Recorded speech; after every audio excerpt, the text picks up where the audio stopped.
another Friday fan day, folks. I get excited for these Friday shows. We're going to have a good one today. Before we get into our Friday fan day, though, however, we're going to have my best friend in this thing called life, my better half, the person that makes me so much better as a man.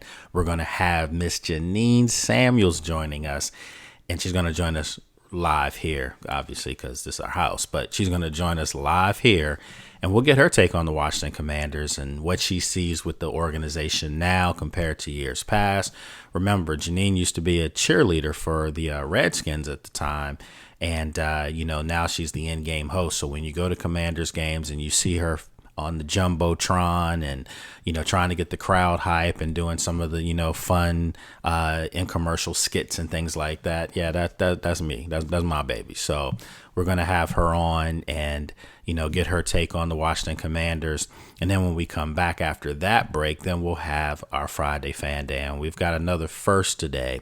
We have our first female participant in our Friday fan day. So I'm really excited about that because if you've been watching this show, you'll know over the past week, starting last Friday to be exact, I had Candy Waller, who does a wonderful job covering the Washington Commanders on the beat.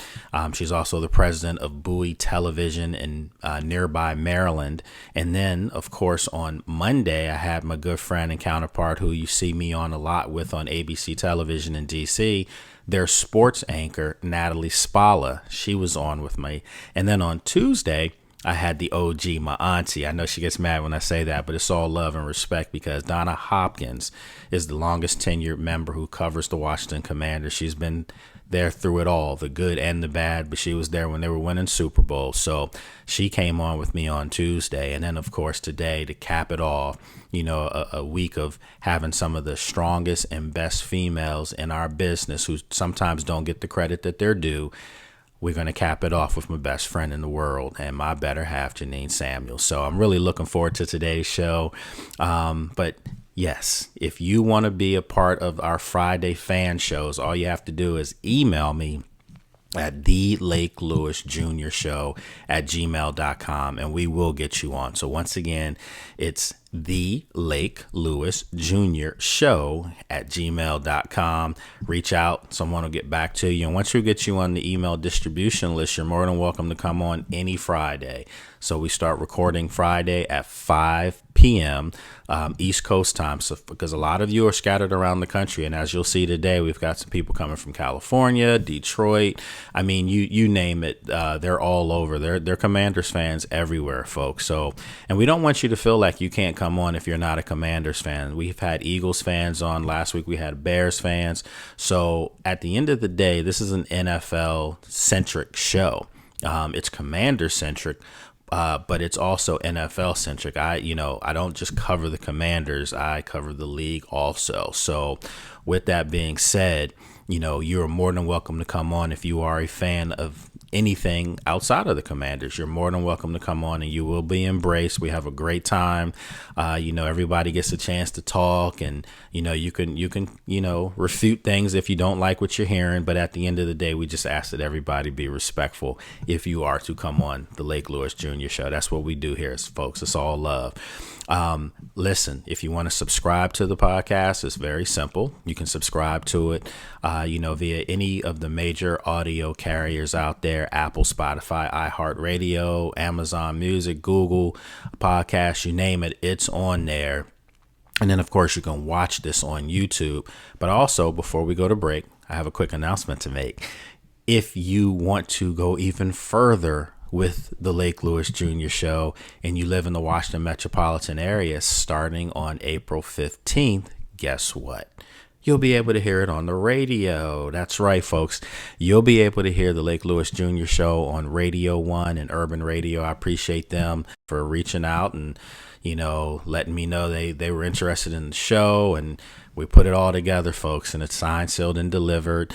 The show will be brought over, presented by Crossover Meats, a company doing some really innovative things as far as healthy choices for us. And, it's important, that we live our lives, and eat the right thing. So, I'm definitely a testament to someone that, can alter their look and their body, because I've lost literally over the last, 3 years, about 70 pounds, so yes, Crossover Meets will be presenting the show to you in the Washington metropolitan area on Radio 1 and Urban Radio.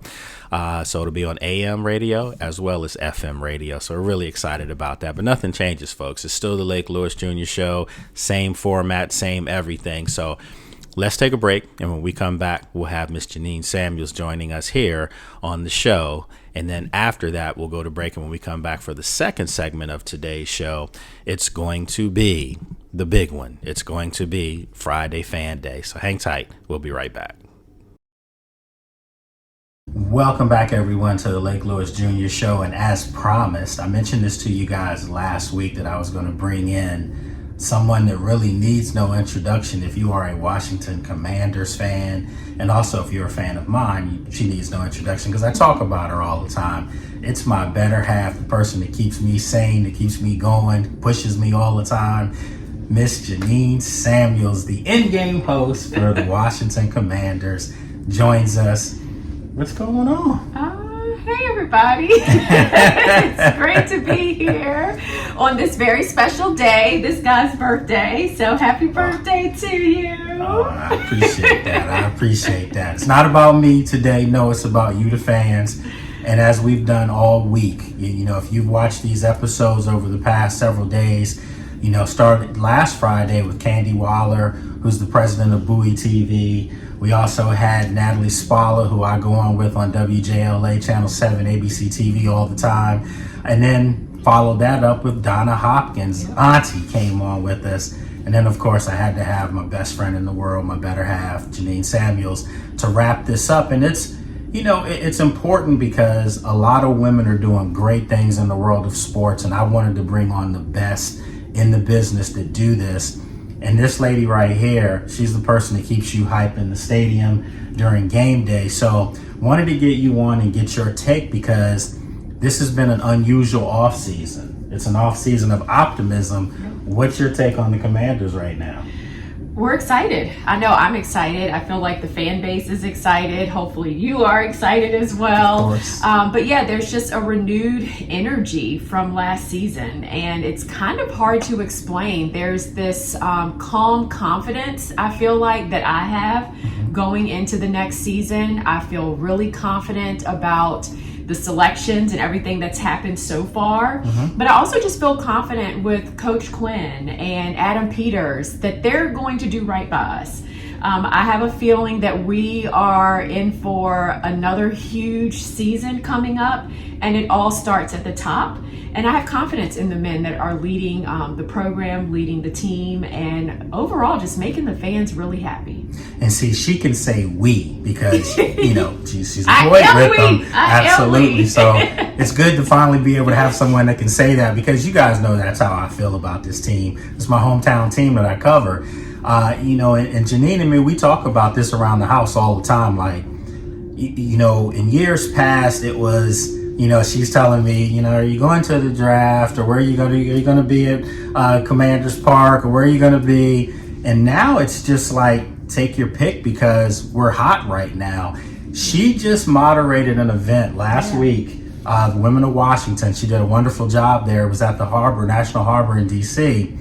And she gets back in the car when I picked her up afterwards and she said, now I know exactly what you were talking about when you came back from Indianapolis in the draft. She was just like, everyone kept coming up to me in Indianapolis, but she said she experienced that this past weekend. What was that like? Well, first of all, the event in and of itself was amazing. It was just talking about trailblazing together as women in sports. It was a great way to kind of wrap up Women's History Month and to be in the presence of some change makers in the sports industry. But after the conversation that we had on stage that I moderated, and it was time to pack our bags and get out of there, all of the fans, supporters of the Commanders, and even some women that weren't Commanders fans have heard about the success, know about the success, knew about me, and they wanted to take pictures. And it was just so wonderful because Not that that hasn't happened in the past, but just not to the degree in which it happened at this event. And that's because fans are excited about game day. They're attending the games.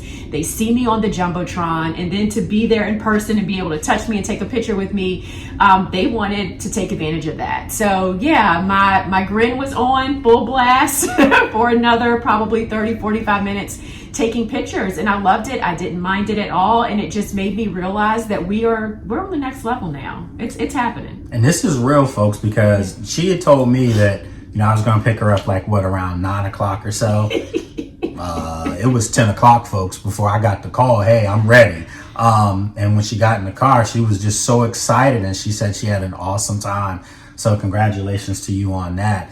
You know, what are you looking forward to as far as the fan base this year in that stadium? Because you would, every time we would leave the stadium, you would tell me, you know, did you notice there wasn't a lot of, you know, the opposing team's fans, which we got used to over the years. What are you looking forward to make it even better this year? More of that, for sure. You know, in the past, it would almost be sometimes a 40-60 split, 50-50. It felt like sometimes, I mean, I'm being generous here, but yeah, sometimes it didn't feel like we had home field advantage, and we just can't have that. It needs to be a situation where our season ticket holders keep their season tickets and they don't sell them. And I feel like last year was the start of that. And you could even see the change from the beginning of the season toward the end of the season. It became more of a home field advantage toward the end of the season as well. And so I want more of that. Like, it's so much, I feel like the environment is electrifying when it's our people. There's more hype, there's more fun, there's more loudness for our Commanders. And that's the way it should be. Like, opposing teams they should be scared. They should be scared to come into our house. Yeah. And talking about this, it reminds me of an on-field interview that I had with Super Bowl champ Mark Rippon, the most profound interview I've ever had with a legend. And he basically said it was kind of like a challenge for our Commanders fans. He basically said there was too much green in the stadium. We were playing the Eagles. And he said that he wants it to be a true home field advantage like it was in 1991 and 1992.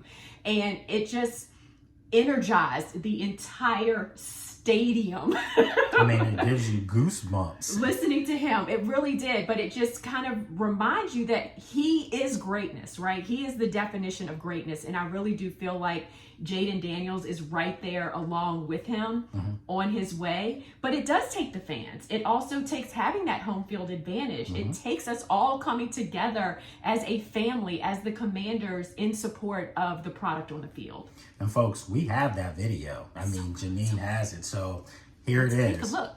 Speaking of our loyal fans, how important is it for them to show up each and every game to make sure that we have home field advantage? First and foremost, we got too much green in here.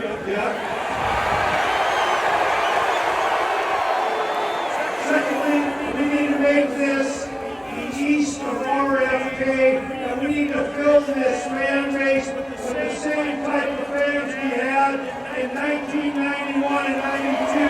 That won Super Bowls, and will not allow a team to come in here and take anything away from us, because this is and should be the toughest out in football. Hail to the Commanders! Hail to the Redskins! And in the past, it wasn't necessarily our house. We were opening the doors to everybody. Yeah, it was some visiting fans that felt like they owned things, but you know, we're all getting it now, you know, not just myself, but Janine's getting it as well, as far as there's a fear factor that's out there. Obviously, it starts with number 5. You know, you were a former cheerleader, you know, when it was the Redskins. You were a former cheerleader. She was their Pro Bowl cheerleader, folks. Did it at the highest level. Have you ever covered a player?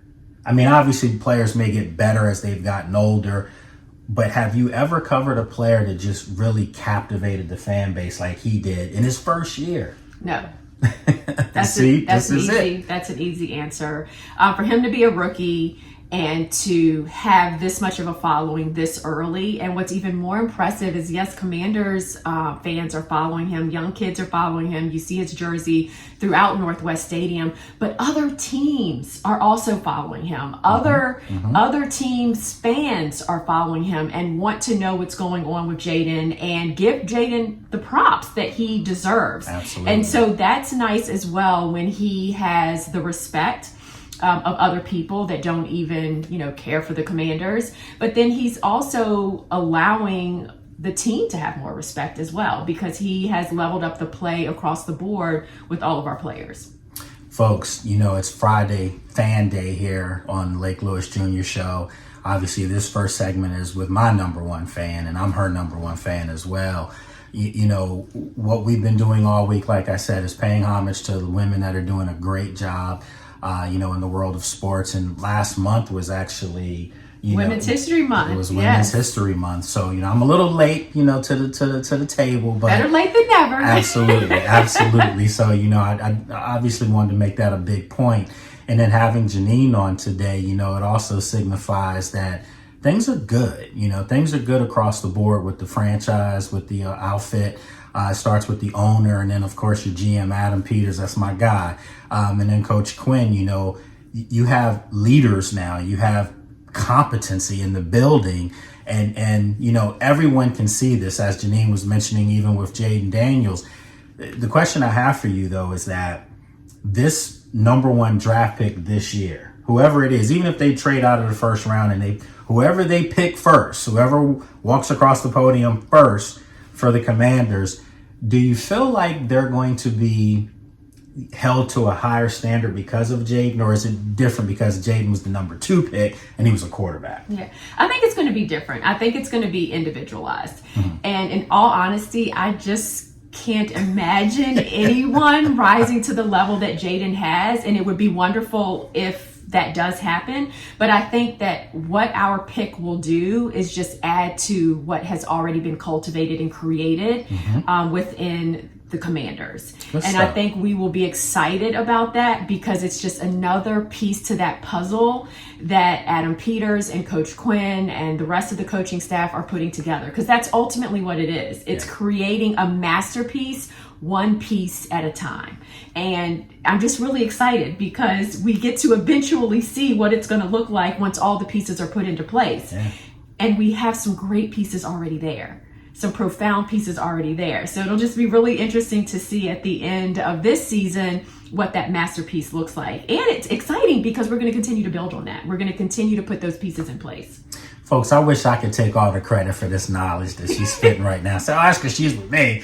No, man, this is why I say I have the best conversations in my house, because, when we come from a loss, we talk about it. I remember last year when they were on the 3-game losing streak, I literally, folks, had to keep her from going out that back window right there. I mean, she just kept saying, I'm not going to do that. I know this is different. I see it. I see the way they work. I see the way they, cheer for each other. And then we saw them go on that magical run.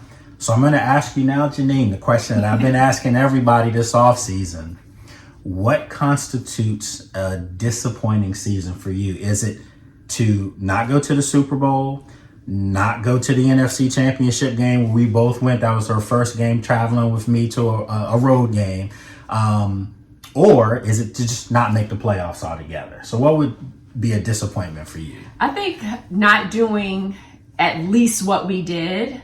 That means getting to the NFC Championship. Yes. Oh, but you're raising the bar. But performing better. We picked the worst game to have our worst game of the season. And for us to be there in person, luckily all of, the Eagles fans in the suite where I was, super nice, very accommodating. They treated us like gold. No one believes me when I say that, but they really did. And it's because they respect what's happening. They respect Jaden. They respect what the product that is being developed.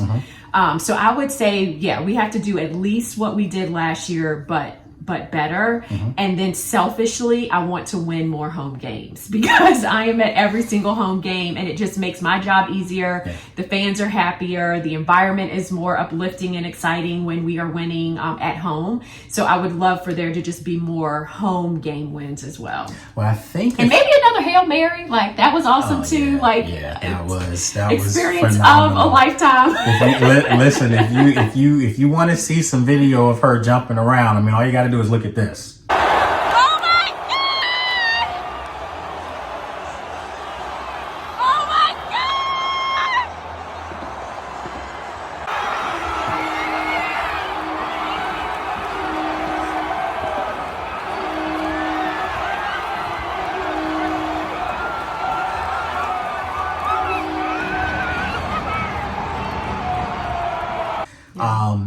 Have you ever experienced anything like that before? Never? I mean, most people don't experience a Hail Mary, but just the circumstances, and it was against Caleb Williams in Chicago, and our neighbor the Brad. last play of the game, I mean, it couldn't have gotten any better. But I think what I enjoyed the most was we were all just genuinely, first of all, shocked, right?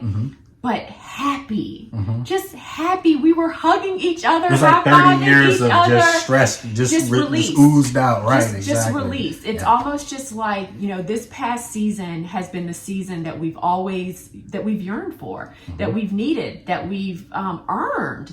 And that Hail Mary, just winning that game the way that we won it, you just knew there's something special. Like if you didn't believe it before, if you weren't drinking the Kool-Aid before, you knew it at that point. Like, this team is special. Jaden is special.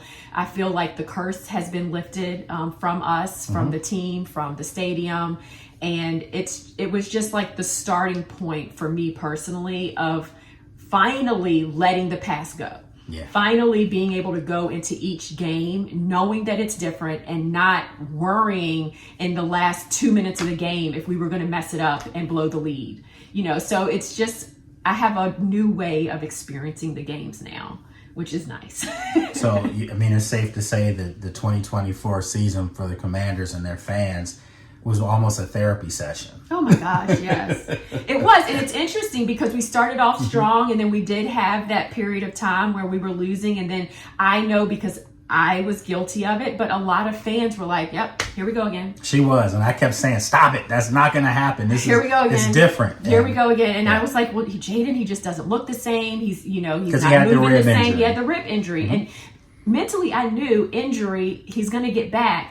But, loss. You just start to be like, oh my God, we're going back. But we didn't go back. No. And so we just, it takes time it's many years of losing and disappointment that we are trying to scrape off and to slowly forget about. And last season truly helped us just move forward. So is it safe to say last year, the scab was completely ripped off? Yeah, it was slow though.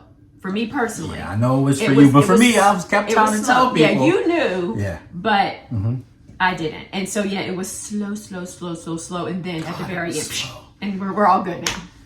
Good. But see, this is why I wanted to bring her on, folks. I mean, just because I think she tells the story of the way most of Commanders Nation was last year, because you saw the emails that I would get or the DMs that I was get were, people were telling me to just slow my roll and stop hyping Jaden up and stop hyping this team up as a playoff team. They hadn't done anything. And I kept coming home practices and I kept telling her, babe, I'm seeing something different. Like, I haven't seen this before. And hopefully I'll see something different this year. Hopefully you'll see something different, where this team can take that next step. But I do think that they all feel like they left one out on the field in Philadelphia and they want to run it back. So we're excited to see how that's going to transpire. And they're scared. I really feel like, just in talking to the Eagles fans, she was with me when they were doing it. I mean, they were worried, at the beginning. Things did start to unravel, but, they understand and know who they have to be looking out for this coming up season.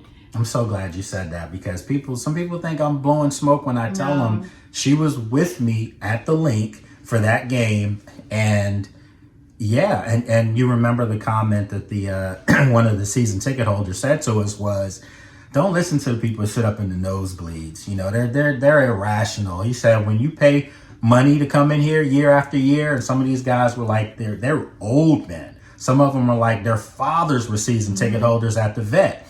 They were telling us they know what's up. And one guy specifically told both of us, I'm not looking forward to playing number 5 possibly 3 times a year. But he said, I think this is getting ready to be a thing. Washington, Philadelphia for the NFC Championship. Yep. He said that. That wasn't us. That was an Eagles diehard fan.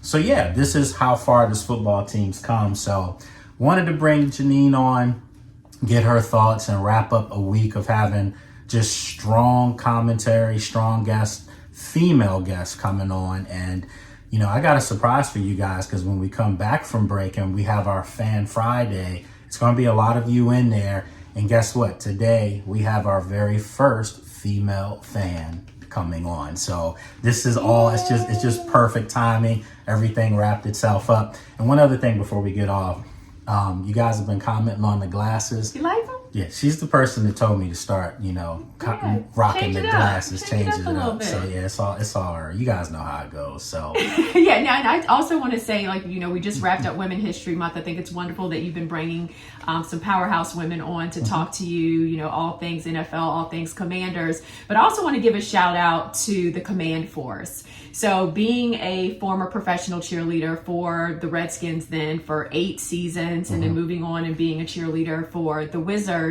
I know that the entertainment team put in so many hours to entertain and to support and to be there on game days, traveling overseas on military tours, doing different charity events and appearances throughout the DMV. So I just wanted to shout out the Command Force, specifically all of the women on the Command Force, and just say that we truly appreciate all that you all do, all of the hard work that you're putting in. The product on the field is beautiful, it's fun, it's engaging, and we just really appreciate, even though sometimes if we don't say it, we really do appreciate all of that you do to make the game day experience very unique and very fun as well. So shout out to my Command Force. All right, so look, folks, we got to wrap up this segment. Man, you know, it's always good when I can have my best friend on. You know, she makes me look good all the time. But before we leave, I need you to do one special thing that you always do. No, she's not kissing me, folks. I got you. Yeah. I know. All right, so let's go. Commanders fans, can I get a hell yeah? That's it. That's it. That's her thing, man. That's her signature thing. So, yes, can we get a hell yeah? I can't do it like that. But we're going to take a break, and when we come back, you guys already know what time it is. It's Friday. That means it's Friday Fan Day. A lot of you have reached out. If you would like to be on next Friday's show, all you have to do is email me at thelakeLewisJr.show@gmail.com, and we will get you on, and be prepared to have fun like these folks will be when we come back from break. So hang tight. We'll be right back. Welcome back, everyone, to the Lake Lewis Jr. Show. Appreciate you joining us. It's Friday Fan Day, and you know what that means. We bring on some of the best supporters of the burgundy and gold. And recently, we've been bringing in fans of other teams from all over the country. So if you want to come on to this show on Friday, all you have to do is email me at thelakeLewisJr.show@gmail.com, and we will get you on here. If you want to come on each week, you are more than welcome to come on each week.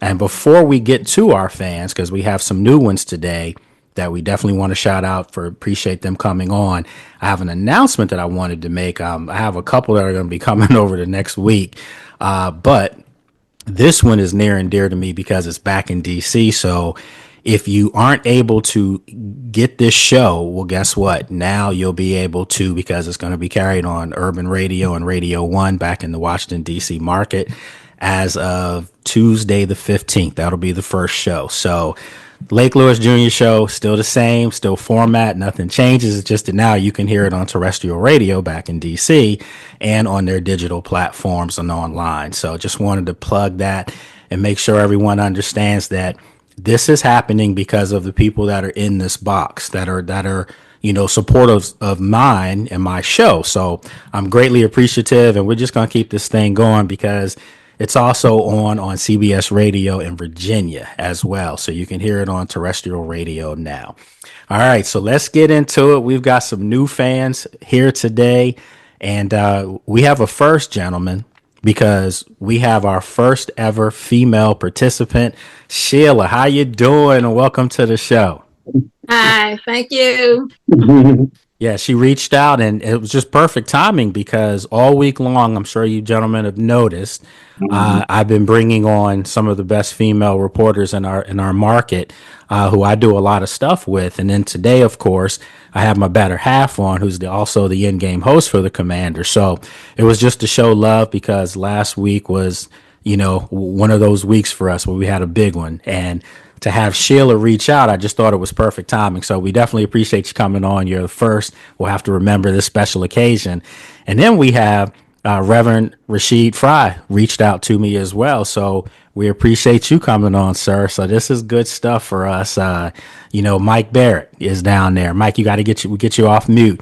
But Mike is on there as well. So, and then we have some of the returning gentlemen who've been part of this for weeks now. Last week Jay Rhodes was new to us and Eric Dubose was new, so they've come back. So I appreciate you guys for joining us. So as we do on here, we mix it up, we ask questions, we answer things, but we always say be mindful of each other. We try to make sure each person answers their questions. I can just tell by how many people we have. So today, because we have 10 guests on here, let's try to keep our answers to about 40 seconds. Be mindful of that because if not, I'll put the clock up on you to shut it down just a little bit. So this time of year, last year, I don't think anyone was expecting what we saw, over the 2024 season, to say the least. So my question to each one of you, and we're going to start with Sheila. You guys are gentlemen, so you already know what that means. We're going to start with Sheila. But my question to you is, have you had this much excitement for an off season, anticipating, the upcoming season, say over the past 30 years? You asking me? Yes. Yes, I have. Okay. Back in the day. So I have to go back there. Okay. Yeah. I got to go to the NFC East Championship when we played Dallas Cowboys to go to the Super Bowl. Mm-hmm. And I was at that game, and I will never forget it as long as I live. Nice. And that was the 27-17 win, if I'm not mistaken, at RFK. Yes. Yes, ma'am. That was the Darryl Grant one, right? That was the Darryl Grant one, the tip deflection and for the touchdown. Yes. How many of you can remember that? You put your hand up if you can. I wasn't born. Don't tell my very young. I was very young, but I remember. Don't tell my age. Hey, now listen, we on the same page because I remember it vividly. I mean, like it was yesterday. So, and that was, you go back to that game. Let's just say you go back to that game, and it was one of those games where Washington came into the game, and there still was a little bit of, maybe not in Washington, but around the country, it still was a little bit of, like, are they really this good? Are they going to be able to beat the Cowboys? Because remember, at that time, the Cowboys were in the NFC Championship game almost on a yearly basis. And losing it. They were. So people were like, well, maybe this is their breakthrough now. Not that they're going to lose another one. This is their breakthrough to beat Washington. And obviously Washington won. And it just springboarded this organization into, they obviously went back to the Super Bowl the next year. We don't want to talk about what happened. But the point is, right. it put them on the map as a legit NFL franchise that everyone had to deal with each year if they were trying to go anywhere. So my question now is, I'm going to go around the board and ask each person, have you had this kind of excitement in your lifetime? Some of you're young enough to say that. But the other thing is that do you feel like what you saw last year is sustainable and why? Okay, so you got to kind of have a two-part answer there. So we'll start with Brad. You're up next, at least from what I'm seeing. So you're up next. So what's the question again? Like the question is, do you feel like which Brad? Here you go again. There we go. There we go. So I'm just gonna say BJ and Savage. How about that? All right. So BJ, you're up, and the question is, have you had this kind of excitement in an off season? Let's just say since Dan Snyder had owned the team, and also, do you feel like this thing is sustainable? Like this isn't, something where this team might bow out and not make the playoffs. Do you feel like this is sustainable for them to be a Super Bowl threat each year? So with the Snyder question, I was driving to work today thinking about our squad, and our off seasons are always either filled with scandals, either name change or some kind of something. We so regular, we're not used to it, right? Because it's been so long. So I am excited about it because I'll transition right into the next question. I think it's sustainable because we have a real football mind in there. Mm-hmm. And I think we'll make the right decisions so it can be sustainable. We're not overpaying people. We're not signing names no more. So I think it's sustainable. And we got 5. And we got a genius in there. Okay. All right. That's all solid answers to me. Herb, you're up. Which one? Big Herb. We go, because the way I'm seeing it here, I'm just going in order. So it's Herb Jr. Okay. So first off, the last time I felt this good during the Snyder era, I would have said RG3, but I have to go to '99 when we won the divisional championship. Stephen Davis, Brad Johnson, and Trey Johnson. And then we loaded up the following year with Bruce Smith, Carrier, and Dion. Automatically, I thought that we were going to go places. Nah, it didn't happen. But even as far as sustainability, I think so with this one because it's not like the RG3 season where it was just like he makes one read and then throw. And he like JD5 could actually dissect the field. And that's the reason why I feel somewhat better than I did before. Okay. All right. Jay, you're up. As a younger fan, I'm 27 by the way, and I was born '97. So I haven't had anything to be this optimistic, pertaining to this team, because either it's us making a splashy free agent pick or us in scandal. Back in those days, I'm glad those days are over. But I hope we can sustain the consistency because that's the main thing I'm interested in. So I hope we can. Okay. All right. And we have reason to be hopeful, Lots of reasons. So that's a great answer. And now we have Reverend Fry is up. Reverend Fry, welcome to the show.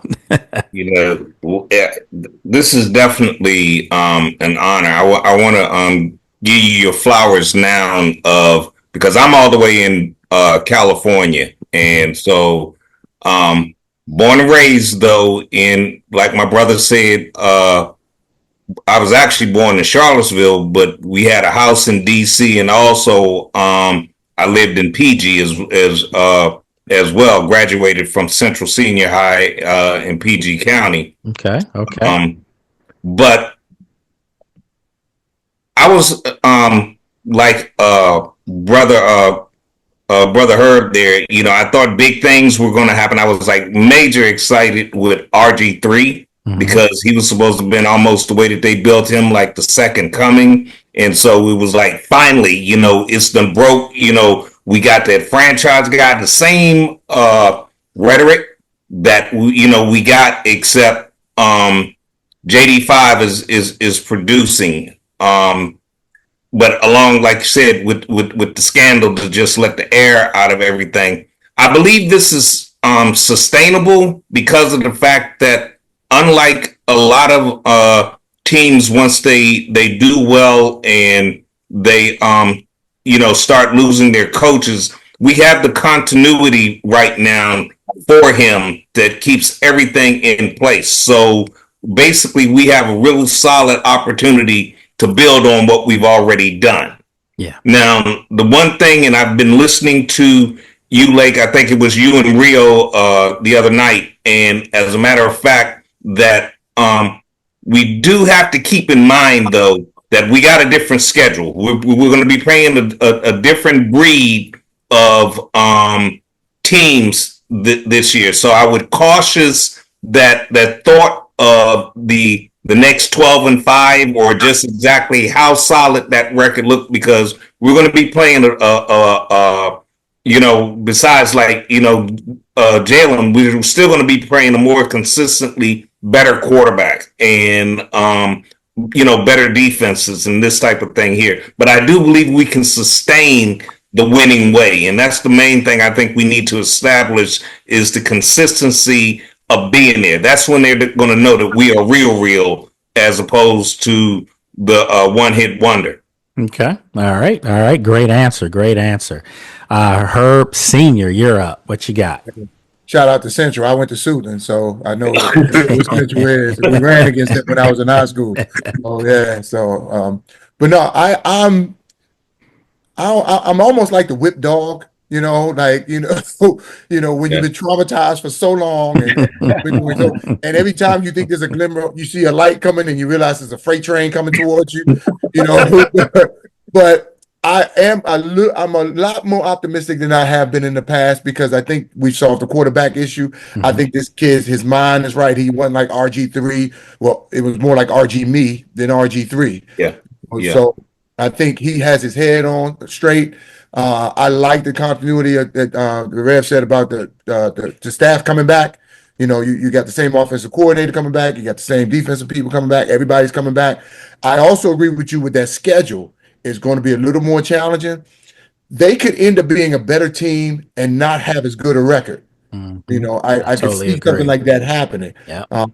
But they can still be a better team. I look at this as this is not the year to me. To me, next year is the year when he's got 2-3 years under his belt. As far wait a minute. Are you okay? So I always say this when I hear people say that. So Big Herb. I mean, when I hear people say that. It's almost that it's like bringing the past back. Like it's been so bad. So you kind of giving yourself some wiggle room to let your emotions down if things don't happen this year. Well, I told you I was a whip dog now. Hold on. I'm you can't do that. You gotta, those expectations have to be real now. For real, I'm as optimistic as I have been since the glory days. Mm-hmm. Okay. I will say that because we do have a quarterback. We have a sustainable quarterback. This kid is not just an athlete who plays football. He's a football player who happens to be a great athlete. Absolutely. And that's the difference between him and RG3. RG3 was a great athlete playing, he was a track guy playing football. This guy is an actual quarterback. He thinks like a quarterback. He moves like a quarterback. He reads the field. RG3, if you weren't wide open, he couldn't hit you. This kid throws the ball to space, to spaces instead of people. Before you even get out your break. Exactly. He throws the ball up like for Terry to let him make those contested catches because I think that kid is the best contested catcher of the football I have seen in years. Okay? Yeah, he is. And he can go get it. So I'm optimistic. Okay. I'm 99%, but there's just a little guy sitting there that 1%. All right, we're gonna work that. We're gonna work that through for you, so you don't have to go into the season with it. It's like we're going to the Super Bowl. All right, so Tony, you're up. Yeah, man. In this area, this fan base, they really love their football team, man. Like when I was a kid and when the glory days were happening in the 80s, there was a lot of excitement. Mm-hmm. And then when it got real bad for a while, they all lay dormant. But now we're seeing it waking back up again, like it didn't even really miss a beat. You know what I mean? Like the best example I have, like my better half, she knows I'm a huge fan. We like watching the games together always, but she was always really just a casual Redskins fan, right? But it was her idea this year to go ahead and make the move to cop tickets for season tickets. Mm. So, I mean, that kind of shows you right there, man. Like this thing is real, and and going to the next part of your question. One of the main reasons why it's so real right now is because we can all see that it's sustainable. Mm-hmm. Like the culture is different. Mm-hmm. When you see those coaches and GM and whatnot on talking, saying the right thing after the game, we got Terry up there talking about winning time moments, and it's playing out to be real, man, in front of our eyes. You know what I mean? So how can you not love that? Good stuff. Everybody's just knocking it out the park today. No pun intended because of the, different sport, but you guys are hitting home runs up there. So I'm not going to lob softballs after we get through these next couple of folks though. All right. So Savage, you're up, man. What you got? Yeah. So oddly enough, last year was my most exciting year because of the unknown. Mm-hmm. We had a new owner. new GM, new coach, and we got a new quarterback. Like I went up to Detroit for the draft. I live here in Houston, and me and my boys, we flew up. And when they called Jaden Daniels, like I went crazy. Everybody looked at me like, what's wrong with him? You know, that was who I wanted, you know. And then as I watched the season, now this season, I'm more at peace. I'm calm. I've never been this calm for an off season. Nice. Most times I'm like, who we gonna pick? Let me see. Now it's like, it don't even matter. Once I saw we got Debo and Tunsil, and I'm like, okay, we have competency. Yeah. So like now I know it's sustainable and I can just sit back and enjoy. So I'm loving it as a Commanders fan right now. That's a great point. Man, I'm gonna have to borrow some of these things when I go on my other stuff because these are good. Like, where you hit that from? Okay. Can I just say one thing? Yes, I think sir. I'm confident about the fact we have grown-ups in the room now. Yeah. Okay. Yeah. The grown-ups in the room making grown-up decisions, and so it's foolishness. Okay. All right. Okay. So we got Mike Barrett. What you got? So I am old enough to remember all the Super Bowls. But yeah, it's a sad thing seeing the pups come in. I could only imagine, man. It's like being a Wizards fan, to be honest. Wow. Really? That must be how it feels. So, but 2012, man, it was exciting. It was exciting going into the off season. Looking back now, we could say, but most people thought we were going to build on. It was 14-zip, if I remember the score correctly, before he went face down into the turf and that knee buckled. And we're like, okay, he's going to come back. I think they probably put us the first game or the Thursday night game when Philly blew us out. Remember, it was all in. It was all in. All in. The trash can. Good gracious. The league thought we were going to build on that, but yeah, they did. if sustainable means that are we going to be able to get back to the playoffs? Yes. If sustainable means a deep playoff run, maybe not. Maybe not, because a lot of things broke our way. Detroit was a better team than us. They play us 10 times, we probably lose 7-8, right? I mean, it took 5 turnovers and the game was still too tight. I mean, it took 5 turnovers. 5 turnovers. Brad's in Detroit, and he's like, that's not how I saw it. In the background, he already put it out on the wall. No bad. Not the quarterback I saw playing. Was Tampa the doink? Or was that Atlanta the doing? It was Tampa. It was Tampa. I mean, all of that is what got us to a deep playoff run. So, I mean, if sustainable means can we get back to the playoffs? Yes. If sustainable means a deep playoff run, then maybe not. I can't say we're going to get back to the NFC Championship. Not bad. Okay. All right. And then finally, we have Eric Dubose joining us again. Is it Dubois or Dubose? Dubose. Dubose. Okay. Like All right. Okay. Appreciate you joining us again. Yeah. Thanks for having me, Lake. Always a pleasure, man. Mm-hmm. So, yeah, just the last time I felt the excitement, it was definitely the RG3 year. Just like a lot of the previous folks spoke on. You know, we seen that Rookie of the Year season. RG3 had some real magical moments that year, and like we hadn't seen anything like that before him. Like we hadn't seen anything like that.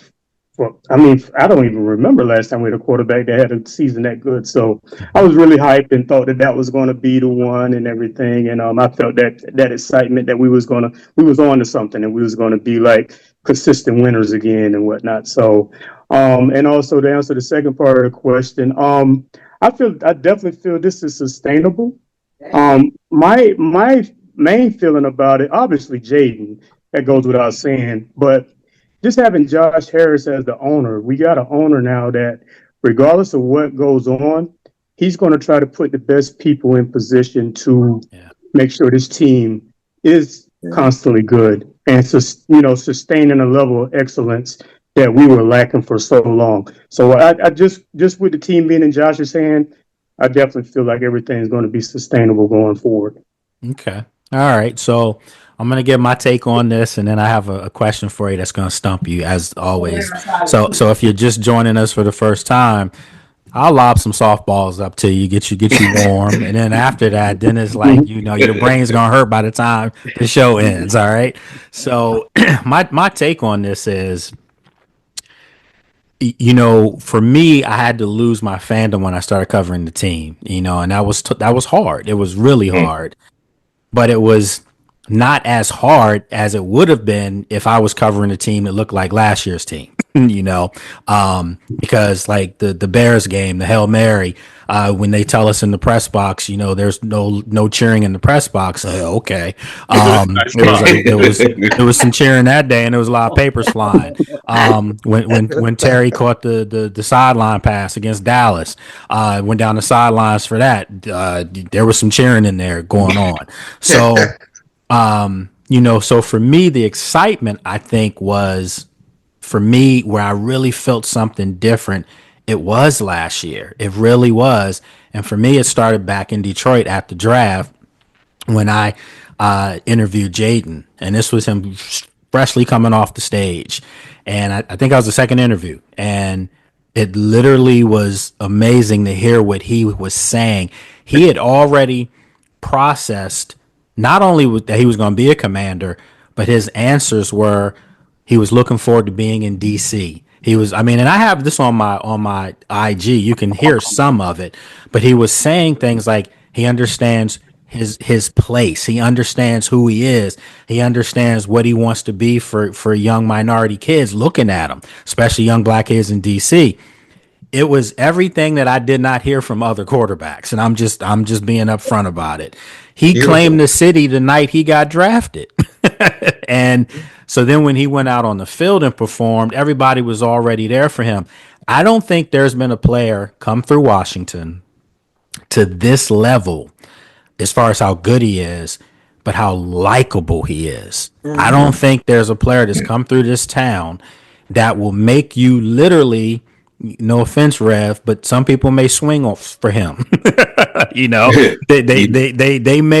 They may get upset if you try to talk about this kid in any capacity because he's that likable and he's produced. So yes, this thing is definitely sustainable because as Brad Jones said earlier, you have number 5. When you have one of those toys to play with, you can be special. And I think that's why this franchise is well equipped to keep this going, because they have an elite quarterback and he's just getting started. Last year's rendition of Jaden will be the worst version of Jaden. It's only going to get better. So, all right. Base model. Wow. There we go. I love it. The base model doesn't have the rims or anything yet, All right. So now this is my next question. When did you know? Like had to have been a moment for you guys, as we say, a come to Jesus moment.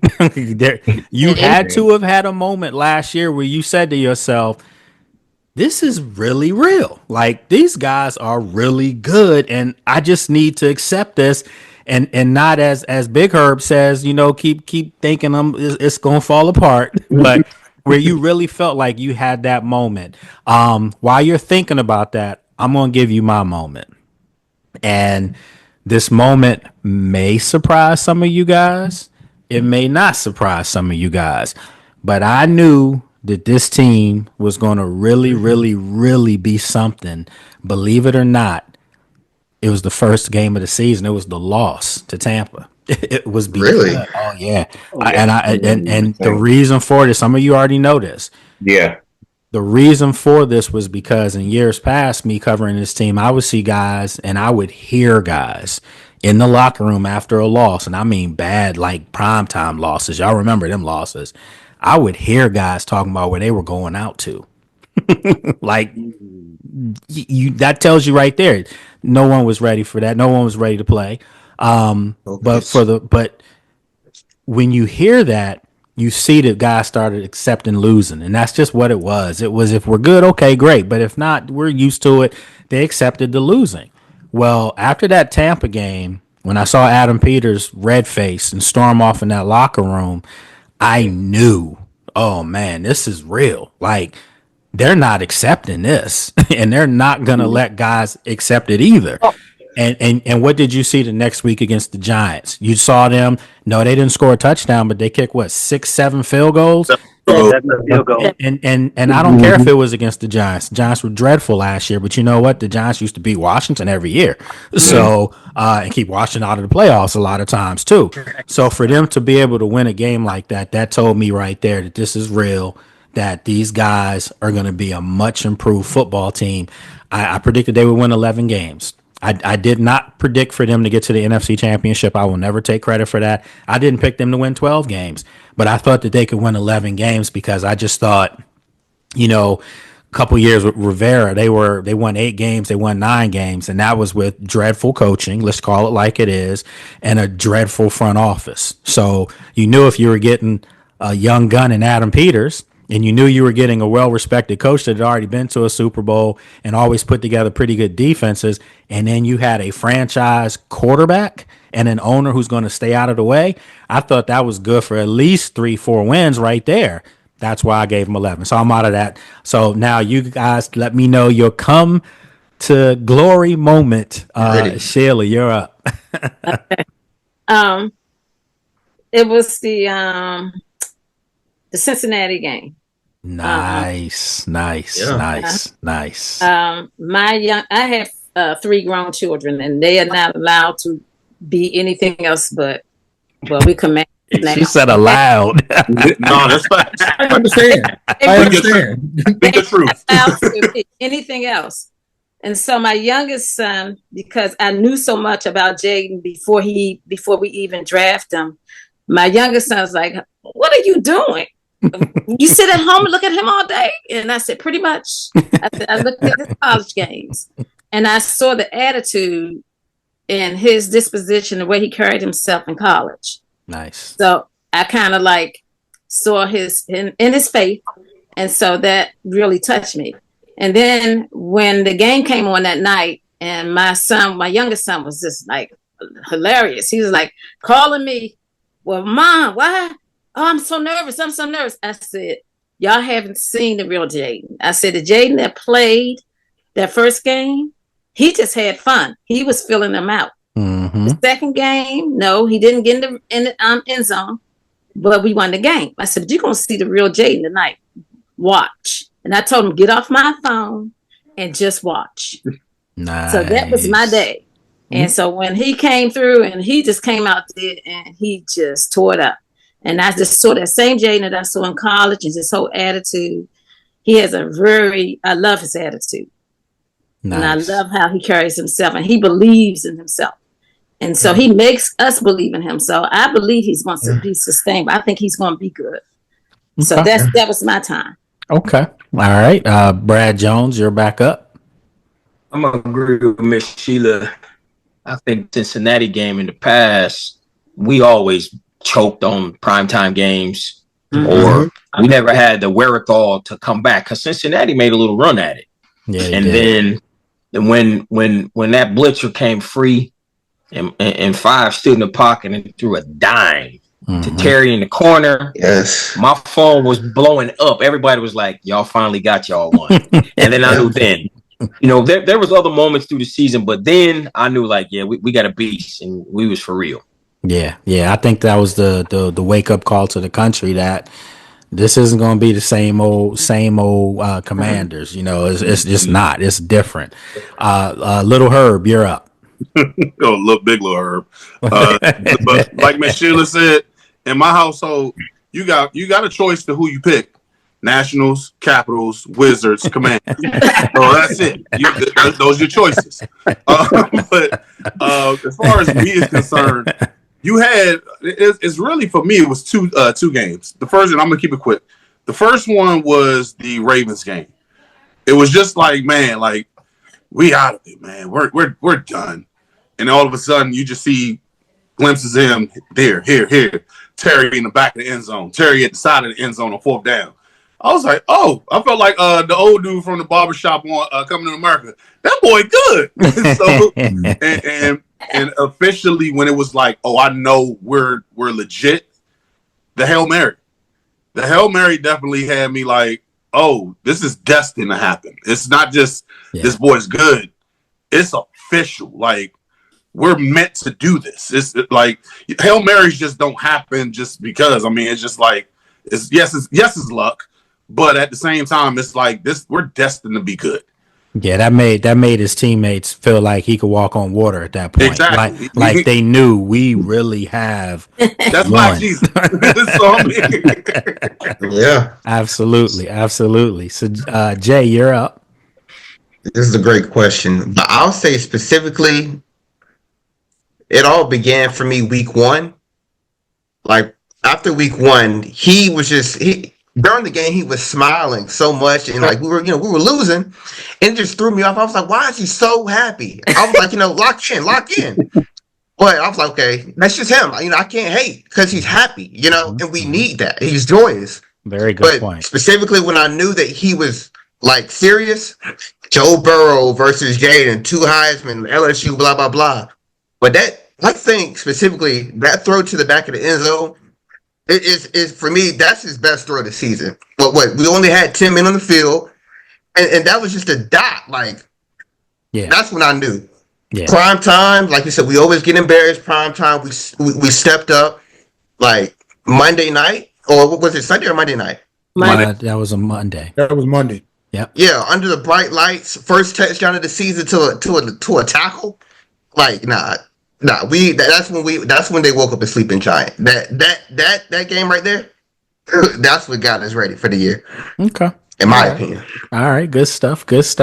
Reverend, you're up. For me,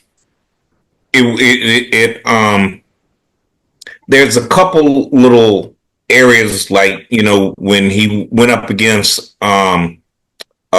basic Caleb Williams in Chicago, and he was like, I'm gonna show y'all that I'm the better, of the court. I should have went number 1 from the beginning, but here's why. But it goes a little deeper. I'm gonna say, like Mr. Lewis, like you were saying, like with that game 1, and we can be guaranteed that he's coming back with for lack of better words, a vendetta for not going to the Super Bowl, because I don't want to say he slipped, but it was doing an interview and he was like, you know what, this sucks. Yeah, I remember. he literally, you really got to catch that this young man does not tolerate light. I mean, of course, being a reverend and all, and I'm a lot more down to earth. I believe in the spirit. So, but understand that this young man hates, with a capital H, losing. It's unacceptable, and I love him. And I love that. So when I looked at when he had the opportunity to show back up at Tampa Bay, that's when I said, this young man, he's real. He's with it. If I get a second shot at you, I'm gonna deal with you.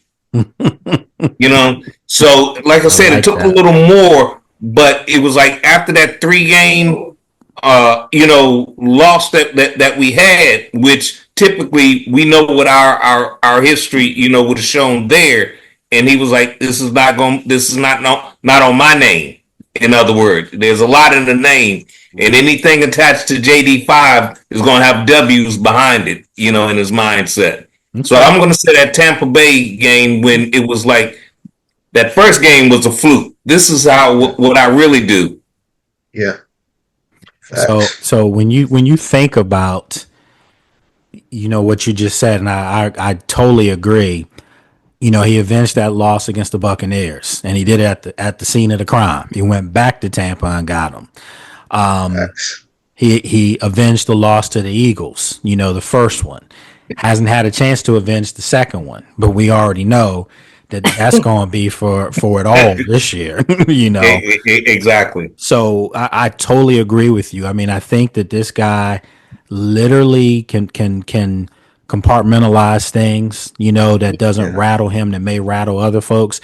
And I think, before we get to, our other participants here, I think something that people need to remember, like everyone talks about the Chicago game and, how they won that and how they pulled that out. People have to remember, he technically, I was at practice all week. So you saw Dan and them played it properly. Really? They really did. They didn't show too much, but he was out there. He wasn't supposed to play. That was the narrative, the rib injury. So I always say, not only did he play and outperform Caleb played well that game. That's psychology. Yeah. But second half. Yeah, Washington was the better team that day. There's no doubt. They dominated Detroit and just let Detroit get back in that football game. I'm sorry, and let Chicago get back in that football game. They dominated Chicago that day. But I say this, for a man to have bad ribs, throw that ball 70 yards in the air like that, that's just the little things that tell you this guy is different. And for my money, and this is, I'll let you, since some of you have already answered, you can think about this next question while these gentlemen answer this current question.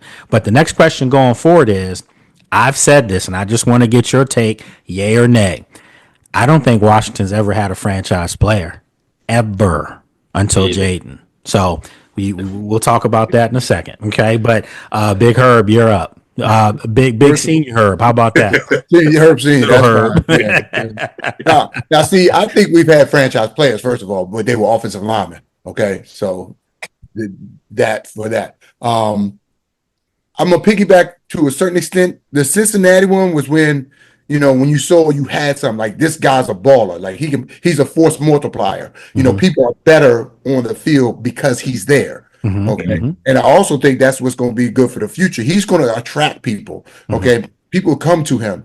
But the real one to me was, like my son said, not the Baltimore game, not so much the Pittsburgh game. They were mad after that. Okay. They were mad after that game. Okay? They felt they were supposed to win that game. And that's something when you're going against the Steelers, and because I've been to a lot of Steelers games too. It's real in Pittsburgh. I'm telling you, they're crazy up there. So when they lost that game and they weren't happy with just sticking around with them, like they were pissed. They were. Yeah. So that's when I was going like, okay, we got one now. We got a team we can get behind now, because these guys, like you said before, they're not accepting a loss. They're not walking in like we hung with them. No. So that after that loss, I can tell you guys that was the quietest I heard their locker room all year. And I saw defensive linemen, they had their backs turned, they were all seated, but they were in groups. You saw receivers seated in groups. Everyone was talking amongst themselves, and it wasn't pointing fingers or being, it was just sheer disappointment. Like, you know what? We respected Pittsburgh too much. They felt like that after Baltimore. They felt like they respected Lamar in Baltimore a little too much. And then when they figured it out in the fourth quarter, it was a little too late. And you've seen it with him just sitting there on the bench in Baltimore. That's what I'm saying, man. Yeah, I mean, that's what I'm saying. So again, and we'll talk about all that, but yeah, man, this team was figuring it out as they went along, not figuring out we're bad, we're going to keep losing. No, figuring out we're better than this. So when they lost, they followed it up, and that's a good sign. So Tony, you're up. Yes, sir. I'm gonna have to agree with Miss Sheila and all the rest of them that said Cincinnati, man, because I remember the game before that against the Giants, who had said something about it earlier, but we were moving the ball up down the field on those guys, right? We just kept getting in the red zone, and something would happen, and we'd have to settle for field goals. Yep. Okay, we ended up pulling that game out. Next week with Cincinnati, I watched the pregame show. Nobody gave us a chance. You remember Cincinnati was 0-2, and T. Higgins was first game back, and they were supposed to whoop up on us. And you know how you said before about us choking it out on night games always. We came out there. I think we scored touchdowns like on our first 3 or 4 possessions, right? So they looked really good, man. Yep. And then, like, when Cincinnati came back in the game, because they got Joe Burrow, he's going to eventually do something to put his team back in there. But, man, Jaden didn't fold, man. He throwing lasers out there, and he created separation, and did what he had to do to win that game, man. So that was the point in time when I really knew we had something. But one more thing, that Cowboys loss. When when we got the ball with 20-some-odd seconds left, and he hit Terry down that sideline, I thought, man, we might really have something here, because if you give this kid a couple seconds, he's going to kill you. Right. But you can't give him the ball with any time on the clock at all, or he's going to find a way. Yeah, the only way he it wasn't his fault we lost. Yeah. We missed the extra point, lost the game, but at that moment in time right there, I knew, man, this kid is for real. This team might be for real. and excitement just kind of grew from there, man. Okay. All right. Okay. All right. Brad Savage, you're up. Yeah, for me, it was two moments. I'll be quick. I mean, of course, Cincinnati, but in the New York game, I think in Tampa Bay, New York, he was doing a lot of running. And then I don't know if y'all remember that one, he got hit on a first down and he went out for like one play because he got the wind knocked out of him. Right. And when he came back in, he had settled in. He stopped running so much and then he just started darting them up. Darting them up. And he went down the field. And at that moment, I was like, oh, he learns in game. Like he is learning within the game how to play quarterback. And so that impressed me a lot. And then the next game was Cincinnati. And then I was like, we got us one after that. Like hands down. And then the other piece, like for the team, was the winning streak after that Dallas game. So it was like Tennessee, they blew them out, and then they kept winning those last minute. That's when I'm like, okay, we always have a chance. We always have a chance. It doesn't matter really what the score is. Like for the rest of the season, even the Philly game, like we lost by a lot, but it had nothing to do with Jaden. Yeah. Like Jaden kept us in the game as much as he could, but he can't help us somebody else fumble. But so those are all 100% facts right there. And I've said this, my line all last year was, if number 5 is no worse than the second best player on the field, you have a chance. If he's the best player on the field, you win the football game. So you already got 50-50 chance because he's normally going to be, at worst, the second best player on the field. When was the last time you could say that about anyone that came through Washington? It just doesn't, not at that position at least. So that's what makes this different. All right, so Mike Barrett, you're up. Big little Herb stole my thunder. That that game, because if you remember, the narrative going in was we haven't beat anybody. I heard that till the NFC Championship. Right. That's true. We haven't beat anybody, and then it was a big build up because it was Jaden versus Lamar, and although we lost, I mean, we played well. And there's, and Lamar gave him a lot of love. I was at that game as well, and I remember doing post game show on ABC. We do that after the game, and I just remember, some players had come out and they were talking about Jaden. I'm talking about Ravens guys. Yeah. Like they just won the game, but yet they were talking about Jaden. And Lamar had said there was a rogue media person. I say that about any media person. I will not call them by their name if they have an agenda.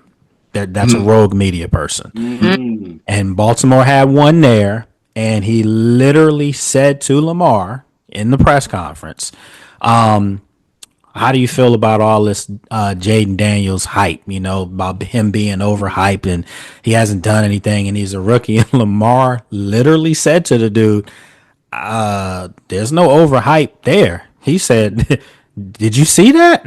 He's like, that dude's special. He said, and then somebody said, so what did you say to him after the game? He said, I told him he got to come up off that jersey. I need one of those. You're talking about the league MVP at that time. Real, recognize real. Come on, man. That tells you everything you need to know right there. All right, so Eric, you're up. You still have a chance to answer. Yeah, for me, obviously the Cincinnati game, but I'm gonna go a step further with it. We left that game and we flew right to Arizona. The guys didn't go home or anything. Like, it kind of ties in with that culture too that Dan Quinn and Adam Peters. Brilliant move. They flew right to Arizona, and not only did they fly right down to Arizona, they handled business. Put up a 40 burger on them boys. I'm like, whoa, beat Cincinnati one week, then you go to Arizona and blow them out in the big toaster. Oh my gosh! Like I knew we was on to something. We was, those guys were for real for the season. So you know what's awesome when I have you guys on, and now ladies as well. But when I have you on, I almost forget at times I'm media, and this is why I love these Fridays so much, because I can kind of digress and just and enjoy what I saw. You know what I mean, as a fan. like you guys are saying things, and I'm like, yeah, I was at that game too. Like, I mean, it's just I was working though. So this is just good stuff, man. Like it really is. So remember, I asked you guys the second part of that question. Did anybody remember what the question was? Question one more time. The franchise player question. Yeah.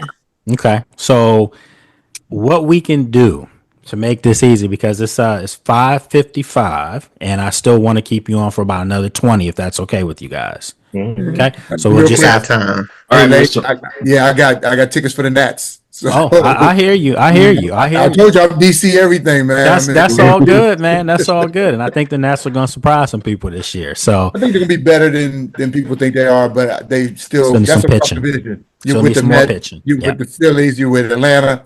It's magic in the DC area right now. Big Herb really is really is, you know, he's a diehard sports fan. I like that. I like that. I support my teams with my money, okay? Because I will go to see them play. I go on the road to see them play. So, you know, and growing up in DC, being a native, you know, I wear these colors with pride, no matter where I am.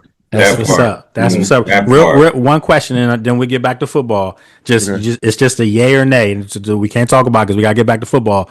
But Big Herb, if the Wizards get number one pick, do you take Cooper Flag? And he's a Dookie, and I hate Duke, but yes, you take him, and you don't even think about it. Okay, perfect. Because I say you take him as well, and I'm not a Dookie at all.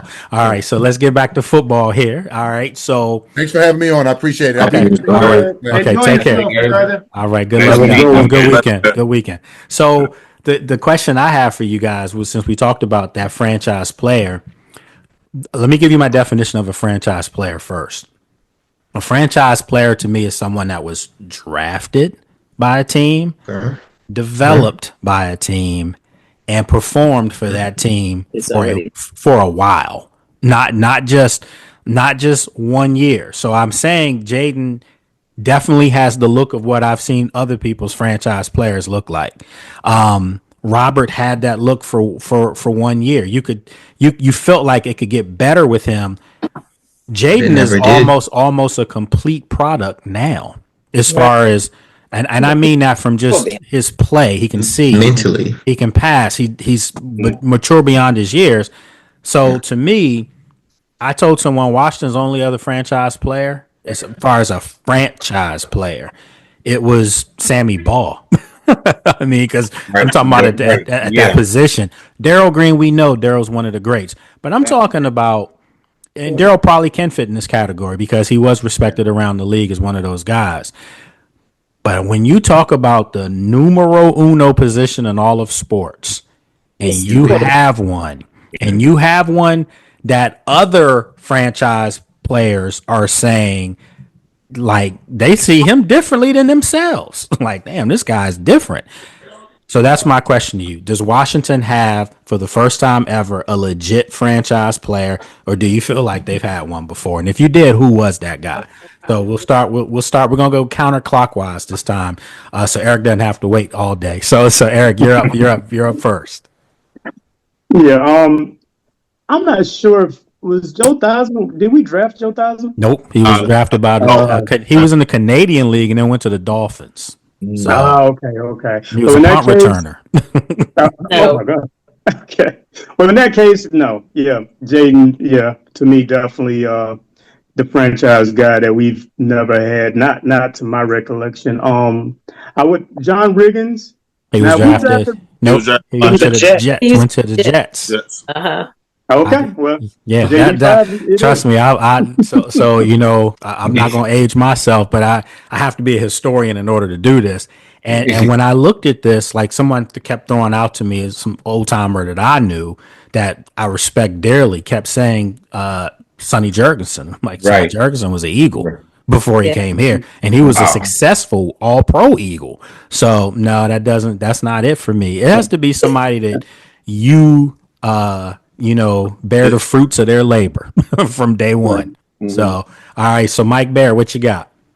You stole my thunder. It's Darryl Green.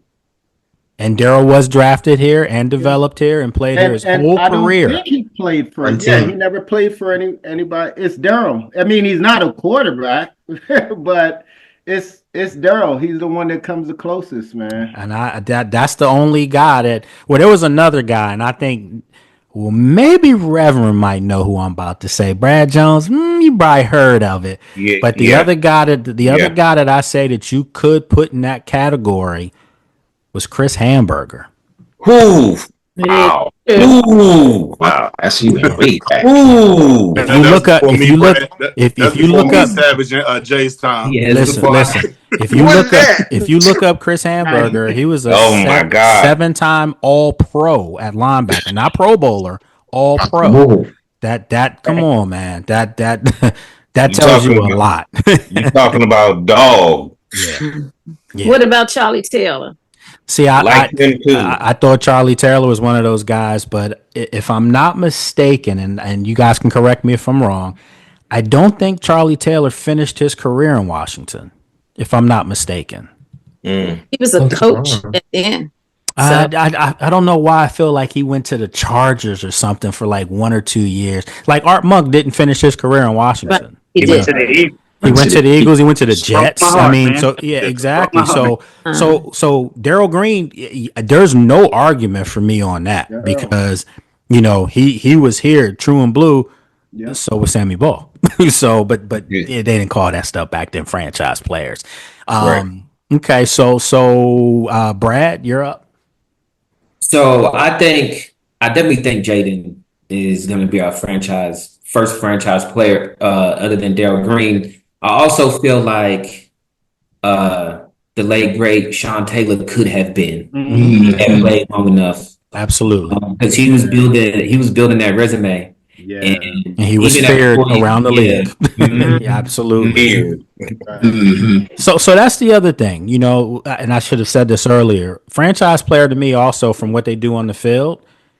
They make like I joked last year when I said this. My better half said you probably shouldn't use that joke, and I said, "Oh, I'm gonna use this joke, and I'm gonna use it all the time." And the joke was, Jaden Daniels gonna break up a lot of homes, a lot of happy homes with defensive coordinators.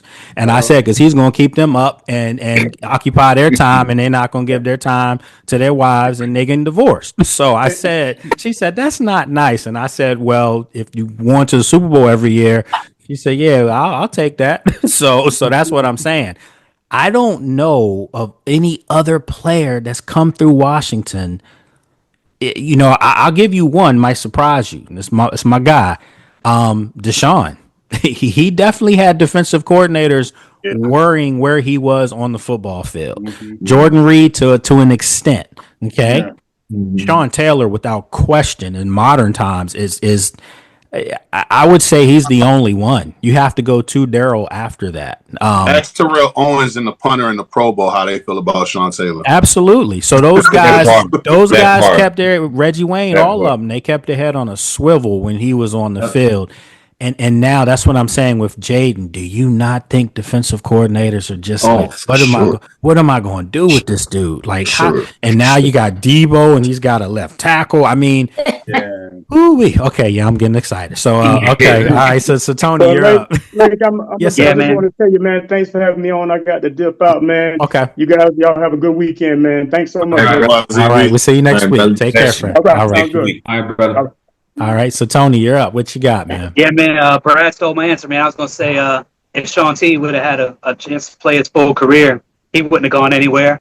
I know he loved it here, man. He was getting his life together, getting married and things, about to settle down. I think he would have took that role, man.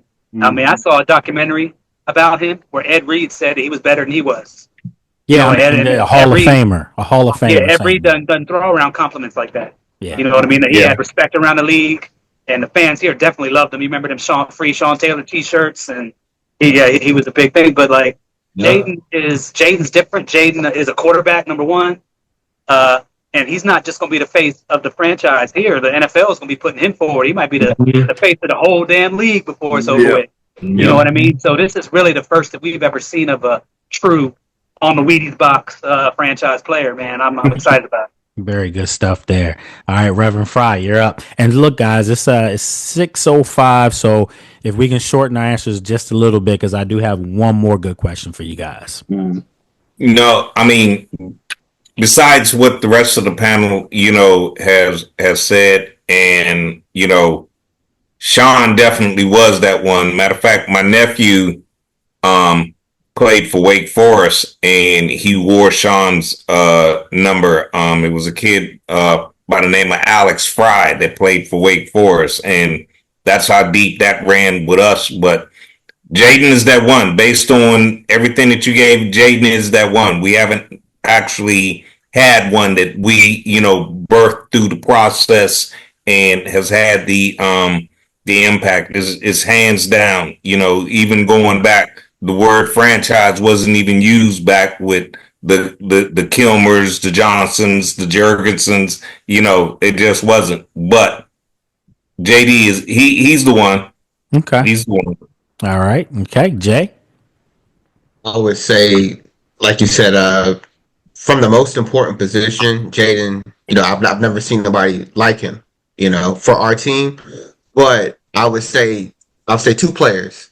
I think the person that should have been, if it wasn't, for the other regime, I think Trent would have been that.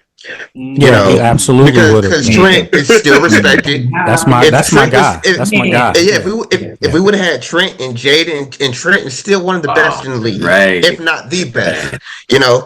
I like Jay. I like Jay. I like that. But you see, wait. Go ahead. I want to say, but like you said, if it wasn't for Jaden, Terry should have more fear and respect. So we thank God for Jaden and that he elevated obviously this year Terry. But I feel like Trent should still be here. Welcome back. I'm pretty sure everybody else would, even with this age. But yeah, listen, and that's where you can. Yeah, well, that's where you can make an argument. So I'm not gonna jump the gun. I want everybody to answer the question because we just still have 3 more answers coming. But this next question is really going to take y'all somewhere. So okay, so Big Herb, you're up. Okay, so Jay, we right here because the one person that I was thinking of what's his name, Trent. But here's the thing though. We did say that earlier that Trent eventually went to San Fran, and we're just talking about people who stayed in DC the whole entire time. Yeah. So I'm gonna take one further. Chris Samuels. Chris Samuels should have been. He should be in the Hall of Fame at some point. Oh, to me, I thought he was a first ballot Hall of Fame. And the fact that he's not even thought of as a first, consistently throughout the 2000s. But you know why though? Short career. Because it wasn't a short. No, it wasn't that. It was because who was his quarterback? Yeah. That's the problem. But if that's the case, he was protecting a bum. If that's the case, we can say the same thing about Joe Thomas. Joe Thomas didn't have anything up there. Absolutely. You could kind of make the argument for Trent too. Like Trent. I just said that to myself. I think Trent should be looked at like Joe Thomas. Like you said, no quarterback. If he would have stayed with us, we didn't have a quarterback, but just that respect.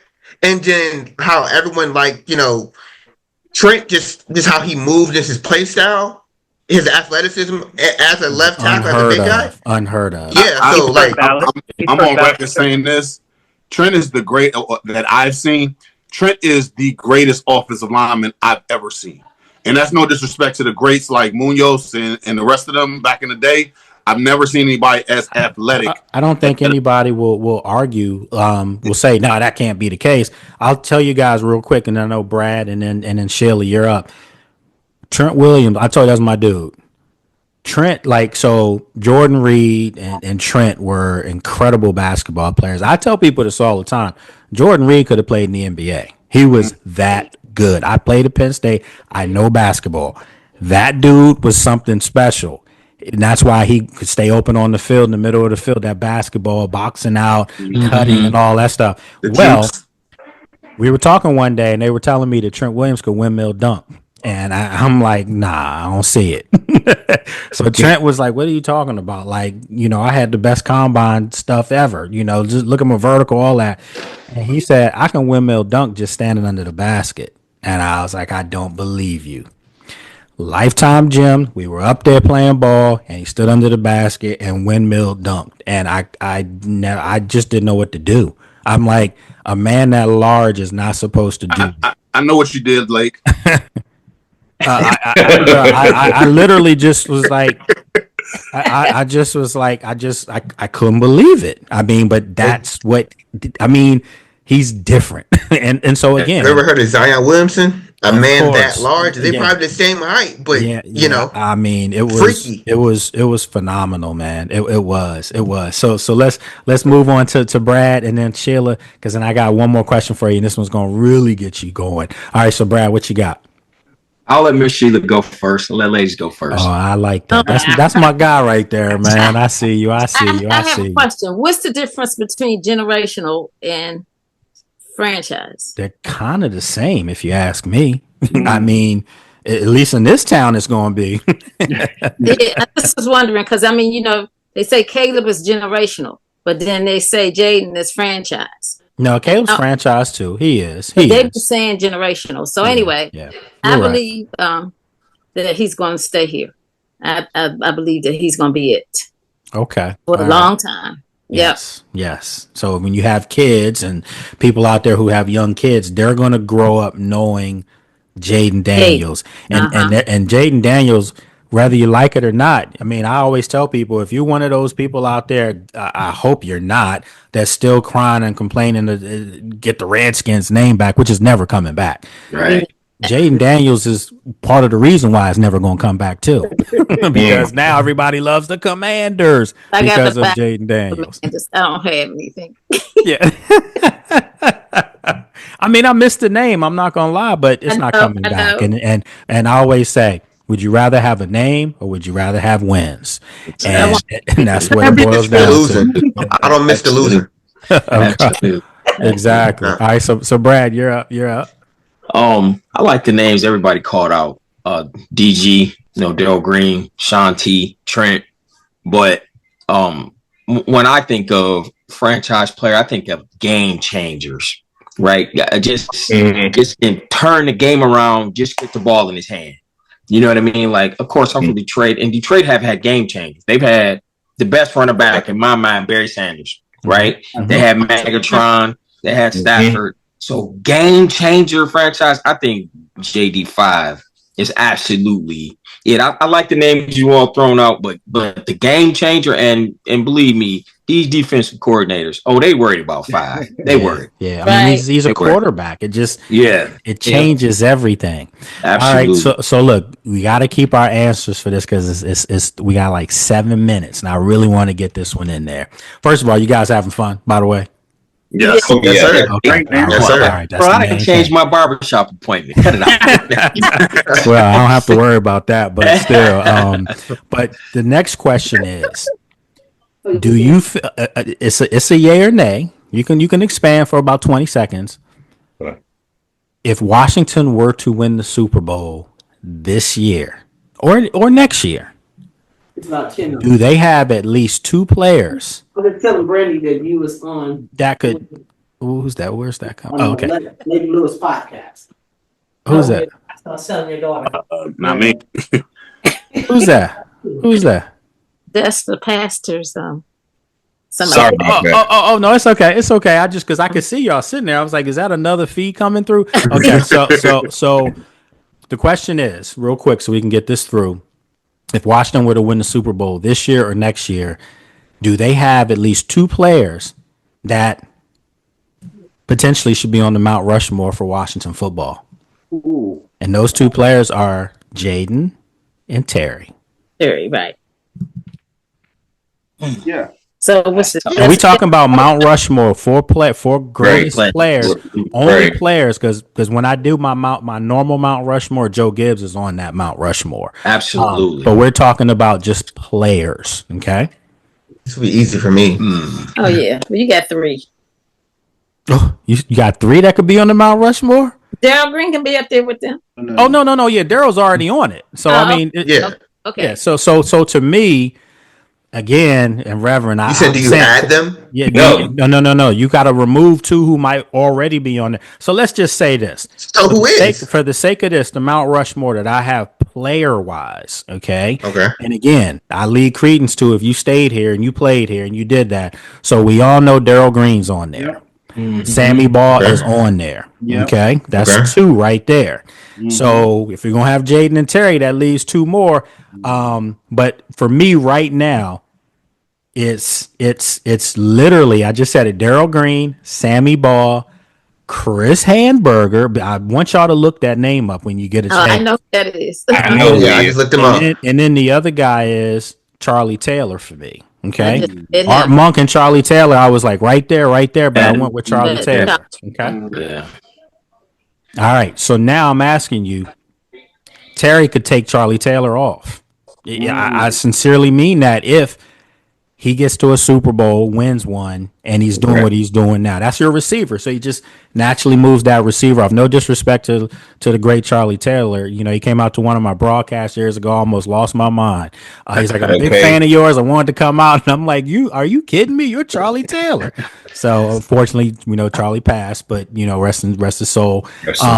And, you know, so quarterback wise, I don't know if you can take Sammy Ball off. No. You just can't, because he really started this thing. But you can add another quarterback on there for sure. So it could be, when it's all said and done, Darryl Green, Sammy Ball, Jaden Daniels, and so can you put Terry on there? That's gonna be tough, man. That you could. I mean, you could. It's gonna be tough because you're gonna have to bump Charlie off. You just that's a little more work to do. Yeah, there you go. That's fair. Okay, so you guys anybody can take the floor on this one.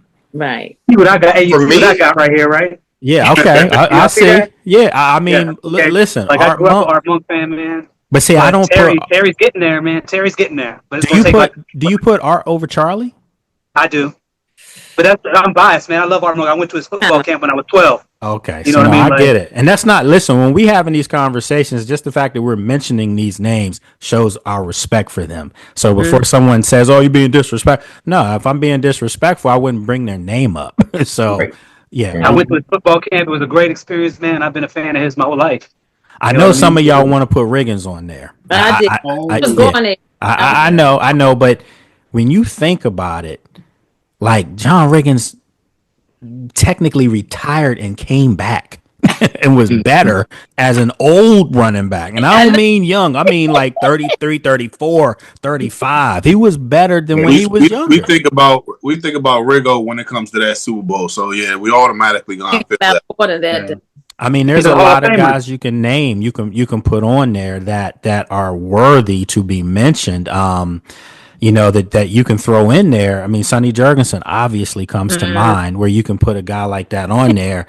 But even Jaden has a little work to do to be on there. Yeah. Oh, he absolutely. Yeah. But I'm telling you what, if Jaden win a Super Bowl over the next 2 years, he's on the list already because he would have done something that no one thought was imaginable, you know, within a 2-3 year span. Especially where this franchise has been in the past 20 years. How he resurrected it, you would have to put him.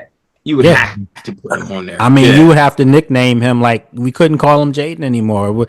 I'm gonna tell Jesus. No, I got one. I'm gonna tell him this in the locker room. I'm gonna tell him we're gonna start calling you Lazarus Daniels. Lazarus. They'll like that one. Yeah, got so I mean, so we think Jaden ultimately would be on the Mount Rushmore. I don't think anyone denies that. Terry, for me, it would be tough. For me, being a young fan, I don't know too much about Sammy Ball. I'm familiar with Art Monk. As I look up his stats and everything, and he has 3 rings, all with us, correct? Yep. Yeah. And I can't, you know, and he did it in a modern era. For me, Sammy Ball, he's got 2 rings. He wasn't there for the first. Yeah, he wasn't there for the first one. But no, I mean, it's still 2. That's still great. 3 Super Bowls, if I'm not mistaken. But I would rather have that on mine, unless, like you said, for legacy purposes. But say if we go on a Super Bowl run, Terry somehow has 15 TDs and has an awesome Super Bowl run. He's up there. He's up there. 100% up there. Yeah. Because he's 2 rings or even 1. Well, I think Terry just needs one to really be considered on the Mount Rushmore. And the reason why I say that is because he too has endured a bunch of Right. nonsense. But it's so much work. And Yeah. so, and he's also played for like every quarterback in the alphabet, you know. So that's what I'm saying. I think those all type three of things names will help him absolutely. So play for all three names. Am I missing someone that you guys think should be under consideration? And listen, I would have said Trent should be under consideration, but the way it ended here and the fact that he's not here, I don't think you can put him on there. I mean, there's there's Joe something to Gibbs be. on there, even though he's not a player. Joe Gibbs still got to be on. Well, that's Joe, that's my other Mount Rushmore. That's just the Washington. You know, okay, I'll have some fun with y'all real quick here because we, you know, about 4 minutes. I did a DC Sports Mount Rushmore, okay, and when I dropped this on people, they were like, "Man, this one was good." I had Joe Gibbs. I had John Thompson. Okay. You got to have Big John on there, and I'm a Hoya too, outside of Penn State. So, all right, so that was 2, and then when we started thinking about players, and so I was like, Wes Unseld. I mean, don't know who that is. Yeah, who doesn't know who that is? Jay. Okay. So Jay, when you watch your basketball nowadays, Jay, just real quick, he was a rookie. Not only was he a rookie of the year, he was an MVP in the same year as a rookie. Right. And he wasn't big to play center either. He was Charles. What year was this? He was an unathletic Charles Barkley. That's what he was. Yeah, he played his whole career, then he ended up coaching the team after he retired. Absolutely, Big guy, you know. And got him in the playoffs. Nikola Jokic get all that hype for throwing them passes down the court. That's Wes Unseld Big Wes started Unseld that. was the best at that, man. Yes. Yeah. So I have Wes Unseld on there, and then I had you got to have Alex Ovechkin on there, man. Ovi's definitely on it. So say that again. I say he only need like 4 goals left or something like that. Yeah, three. Oh, he got one other day. 3. Okay. And just a month ago, people were like, "Man, he got like 13 goals to get to him. He's not doing that this year." And he broke his leg. all of a sudden, it's just like, yeah, they know it's coming. He's doing it. Gretzky already said that he's going to every single game just to make sure that he breaks it. Yeah, I mean, he's not only does he have the multiple MVPs, he's got the what's the name, the champ. He has the Stanley Cup now, and I mean, what else? This ain't even a hockey town. No, man, they can win this. And we have a Rock the Red team. I'm looking at the games. I've never watched hockey a day in my life, and I'm like, at one point, that record was considered one of the ones that wouldn't be broken. It was untouchable. You guys do realize, as Washington sports fans, you've witnessed some things that have happened, and I know now it's not chic to claim the Orioles because you know you have the Nationals. But when Cal Ripken broke that consecutive inning record, that was something that was that too. That was my team when I grew up. Yeah, that was not supposed to happen. Adios. Yeah, so I mean, I'm just saying, like, Washington fans have seen history. They've seen some things, and you know, on a super high level. I mean, I don't want to date myself, but I go back to like even boxing with Sugar Ray Leonard. You know, he was from the area. You know, and you know, so he helped put DC back on the map as far as doing some things there. So we've seen some great sports. I don't know, and I'm saying this again. I've seen it all, but I'll go back to that first day of rookie minicamp last year. I never saw anything like that, a quarterback in DC. And I still say with my very eyes, I knew what I saw. By the way, I just happened to see a tweet the other day. It was an old tweet from Detroit. And I said, and it's timestamp. It said at 3:36. It was me saying I was just told that it's a done deal. Jaden is the pick. And people were like, where did you get that from? Who told you that? You're lying. They're not taking him. They're taking Drake May. Stop. They knew they wanted him the whole time. They wanted Drake May the whole time. Thank God we didn't do that. Now, but this is the thing. This is why I agree with everything you guys said earlier.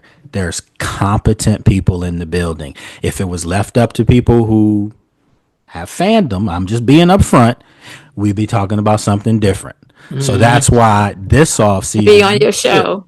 right. You know what I'm saying? That's why this off season you should be calm. You should be excited, but you should feel like for once you cheer for something that's real and something that's professional and sustainable. So my friends, I kept y'all for an hour and 25 minutes. And I could probably do this for another hour and 25 minutes. But I can't because my better half, when she's like, it's my birthday today. So happy birthday, man. Happy birthday. Yeah. Happy birthday. I mean, you only turn 21, once. That's right.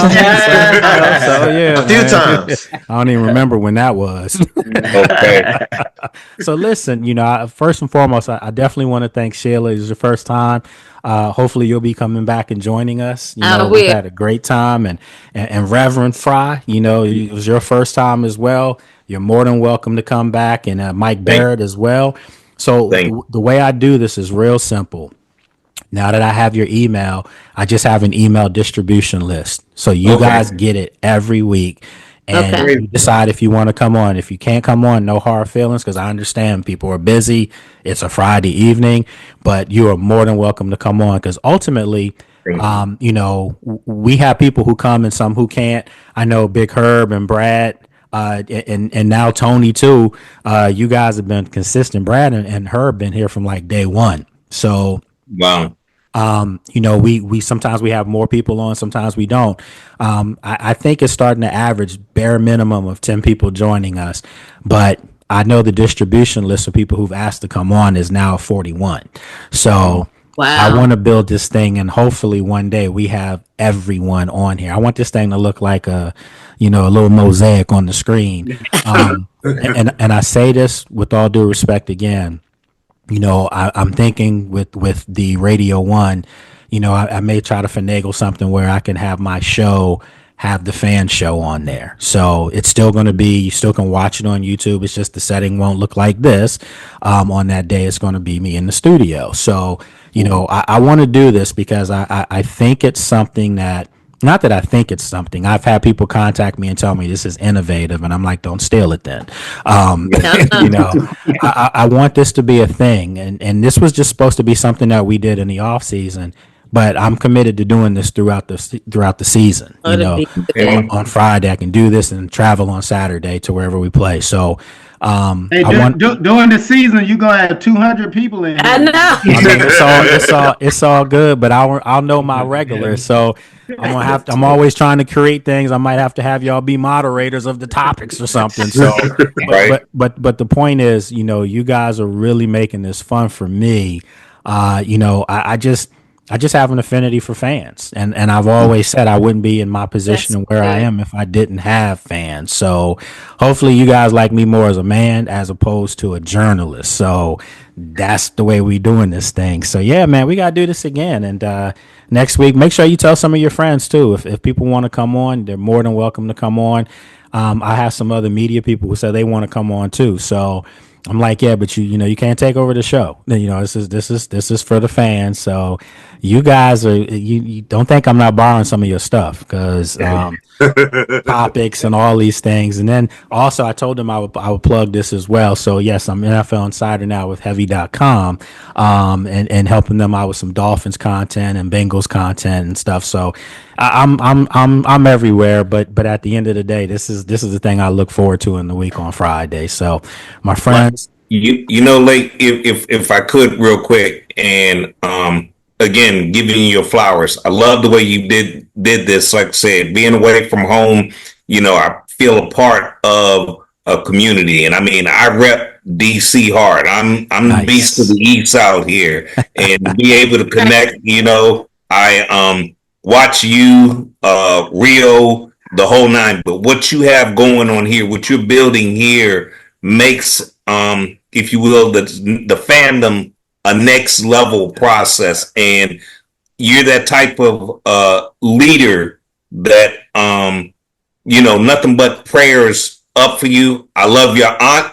I love watching her, not just because she's a female, but she's so well versed And honest, she's a queen. So, and I've been on, I've given her. So if you would, give her my best wishes as well, because I love hers and Miss Candy's content. Yeah. And that's the type. It's not just rhetoric. Your skill and your gift, and it's so refreshing that there's a reality as opposed to being, fanatical and off the chain, borderline jihadists and this type of thing.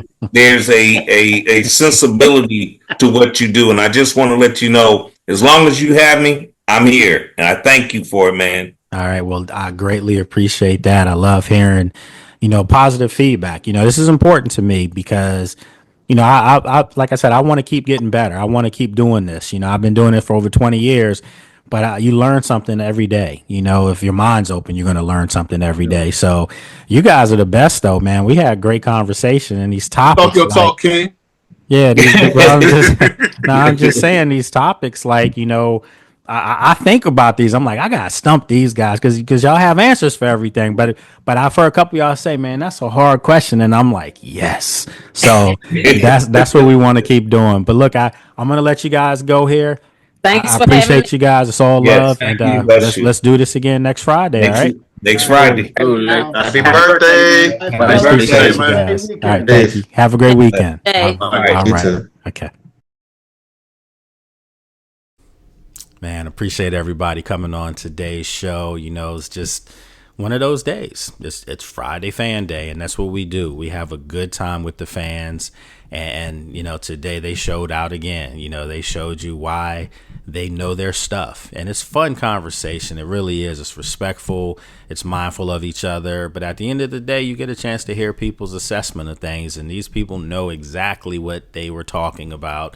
Agreed with pretty much everything that came out of everyone's mouth. So appreciate everyone who took time out of their day to come on to today's show. And then, of course, GeNienne Samuels came on with us and greatly appreciate her. Not hard to get a talent like that to come on when she's your better half, when you live right here with her, so for her to come on, though, I greatly appreciate it. And I just wanted to spotlight her and show people that, again, there are women out there that are doing some awesome things in our field, and sometimes they don't get the credit that they're due. So I wanted to make sure I did my part. It was Women in Sports Month last month, and so I just wanted to end the month out right, go into April, let people know that we've got some dynamic guests that do want to come on the show, that we will be bringing on the show. We have players that want to come on that will be coming on, so we're going to keep this thing going. So as always, my friends, I appreciate you taking time out of your Friday to check us out, or if it's Saturday for you now and you're just checking the show out, appreciate you watching the show on a weekend. So we'll be back next week, same time, same place, and we'll have a lot more stuff for you as we continue to do this thing called the Lake Lewis Jr. Show. Have a great weekend.